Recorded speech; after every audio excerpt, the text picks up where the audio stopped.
राधा स्वामी जी। आज के सत्संग की वाणी स्वामी जी महाराज जी की है। सत्संग के वचन, कोई छेतक कोई नौतक बाखे, सर्व मते इन भीतर थाके। कहने का मतलब यहां पर यह है कि बहुत से मजहब तो आंखों तक यानी कि 6 चक्रों तक खत्म हो जाते हैं और 9वें कमल तक कोई जोगी जोगीश्वर ही जा पाता है। ऊपर के 3 कमलों का हाल केवल संतों ने बयान किया है। मतलब यह है कि जो 12वें कमल में जाए वह संत है, यानी कि जो लड़का 16 जमात पास कर ले हम उसको MA कहेंगे, चाहे वह किसी भी कौम से किसी भी मजहब से क्यों ना हो। इसी तरह जो सारे ऋषि मुनि बली पैगंबर 9वें कमल तक ही रहेंगे। फिर कहते हैं, बड़ा संत मत सबसे आगे, संत कृपा से कोई कोई जागे। अगर सारे मतों से कोई ऊंचा मत है तो संत मत। संत मत के मुकाबले में कोई और मजहब नहीं।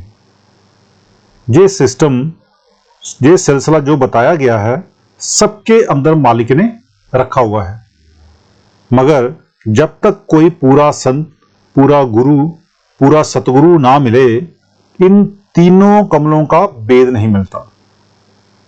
फिर आगे कहते हैं, जो पहुंचे द्वादश अस्थाना, सोई कहिए संत सुजाना। मतलब ये कि संत किसी कौम, मजहब या फिरके, पंथ का नाम नहीं है। जो सतलोक पहुंच जाए वह चाहे किसी भी कौम से रिश्ता रखते हो, किसी भी मजहब का क्यों ना हो, हम उसे संत ही कहेंगे। जैसे कबीर साहिब, गुरु नानक साहिब, तुलसी साहिब वगैरह, जहां रूहानी चढ़ाई का काम है। फिर आगे कहते हैं, संतन का मत सबसे ऊंचा, जो परखे सोई दूर पहुंचा। दुनिया के जितने मत हैं उन सबसे ऊंचा संत मत है।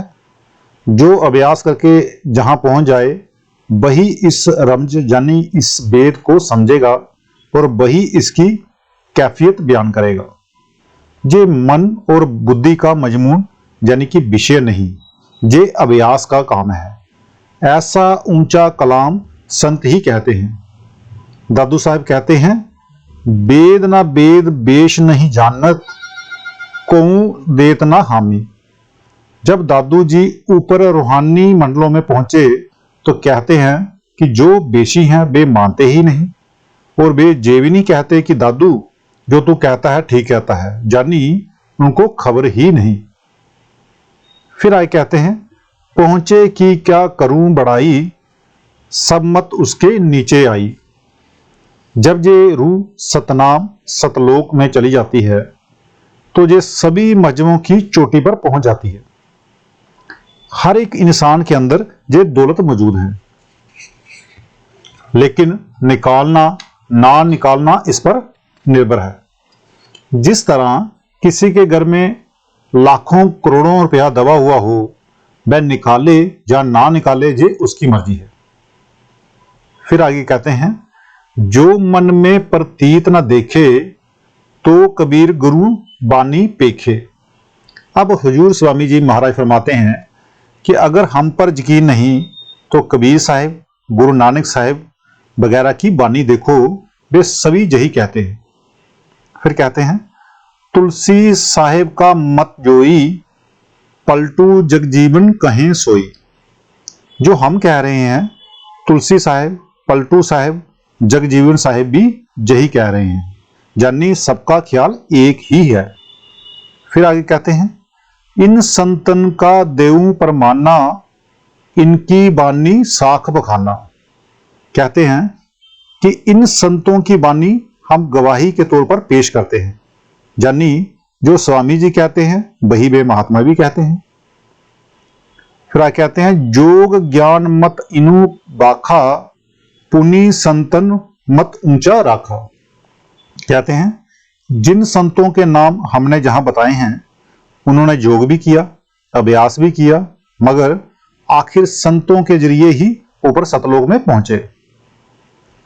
वह कहते हैं, जोगी और बेदांती बाई, संतन मत प्रतीत न लाई। अब क्योंकि जोगी 6 चक्रों तक रह गए और वेदांती 8वें चक्कर जानी ब्रह्मा में रह गए, इसलिए वे 12वें चक्कर का हाल बयान नहीं कर सकते। क्योंकि उन्होंने ऊपर जाने वाला कोई गुरु नहीं मिला, इसलिए वे एतबार नहीं करते। ऊपर के तीनों चक्रों का हाल केवल संतों को ही पता है। फिर आगे कहते हैं, वेद कदेव ना पहुंचे तहीं, थके बीच में रस्ते माही। ना वहां वेद पहुंचे, ना किताबें, ना शास्त्र। जितने मत हैं वे सब पार ब्रह्मा के नीचे ही नीचे रह गए। फिर कहते हैं, बार बार कहकर समझाऊं, संतन का मत ऊंचा गाऊं।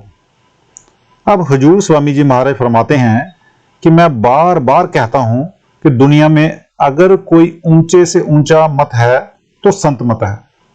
वे अंधविश्वास नहीं दिलाते, बल्कि कहते हैं कि कमाई करके जीते जी पर्दा खोलो, चलो ऊपर और देखो कि संत सच कहते हैं या झूठ।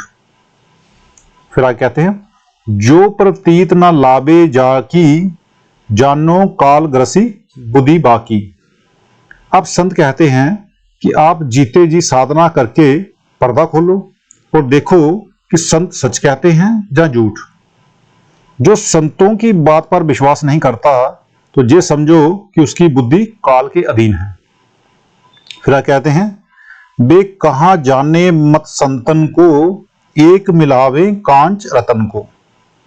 जिस तरह किसी कुमार को हीरा मिल गया, उसने गधे के गले में बांध दिया, अब जोहरी की दुकान पर गया, हजारों लाखों रुपए की कीमत पड़ गई। बस जो अंदर नहीं गए वे संत मत को नहीं परख सकते कि संत मत की क्या चीज है। संत कहते हैं कि वह दौलत तुम्हारे अंदर है, मेहनत करो और अंदर चढ़ो। हम अंदर भी हर मंजिल पर साथ हैं, इससे ज्यादा वे और क्या कहें।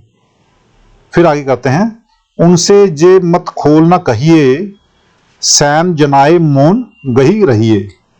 अब हजूर स्वामी जी कहते हैं कि जिन्होंने इस ऊंची फिलॉसफी का शौक नहीं, उनसे जे ऊंचा वेद नहीं कहना चाहिए। जिसे गदर खरीदना है उसके आगे मलमल या रेशम कौन रखे, जिसे कांच खरीदना है उसके आगे हीरे जवाहरात कौन रखे। कहते हैं, जिसको इस बात का शौक है उसको सिर्फ इशारा दे दो। फिर आगे दोहा, संत मता सबसे बड़ा, जे निश्चय कर जान, सूफी और वेदांती दोनों नीचे मान। संत दिवाली नित करे, सतलोक के माही, और मते सब काल के जो ही धूल उड़ाए। हिंदुस्तान में दिवाली पर लोग रोशनी करते हैं, पटाखे उठाते हैं। जब रामचंद्र जी वनवास से वापस आए तो ये रोशनी उस वक्त की गई थी। सतगुरु रोज अंदर जाते हैं, इसलिए उनके लिए हर वक्त दिवाली है, क्योंकि अंदर करोड़ों सूरज चंद्रमा हर वक्त चमक रहे हैं। कोई ऐसा इंसान नहीं जिसके अंदर करोड़ों सूरज चंद्रमा रोशन ना हो। हर एक इंसान के अंदर अमृत बरस रहा है, जिसको पीकर मन बच में आ जाता है। जो दौलत मालिक ने इसके अंदर रखी है, इसने ना पर्दा खोला ना हासिल की, खाली आया और खाली ही चला गया। तो आज का सत्संग इतना ही, मिलते हैं कल के सत्संग में। राधा स्वामी जी।